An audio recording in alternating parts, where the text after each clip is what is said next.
ఉప ముఖ్యమంత్రి పవన్ కళ్యాణ్ హస్తకళాకారులకు ఇచ్చిన హామీని మరుసటి రోజుకే నిలబెట్టుకున్నారు. ఏపీ హస్తకళా మహోత్సవం ప్రారంభ కార్యక్రమంలో కళాకారుల ఆరోగ్య పరిరక్షణకు చర్యలు తీసుకుంటామని పవన్ మాట ఇచ్చారు. దానికి అనుగుణంగా బుధవారం క్లస్టర్ల వారీగా వైద్య శిబిరాలు ఏర్పాటు చేయించారు. నరసాపురం లేస్ కళాకారులు, శ్రీకాళహస్తి కలంకారీ కళాకారులకు ప్రత్యేక పరీక్షలు చేశారు.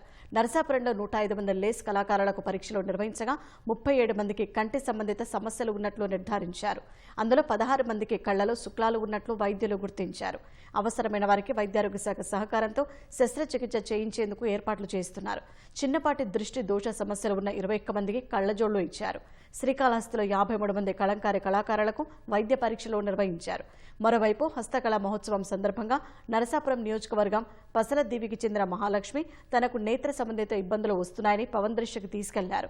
బుధవారం మహాలక్ష్మితో పాటు అందే లక్ష్మి అనే మరో కళాకారిణిని పవన్ ప్రత్యేక వాహనంలో పెదకాకాణిలోని శంకరకంటి ఆసుపత్రికి తీసుకెళ్లి వైద్య పరీక్షలు చేయించారు.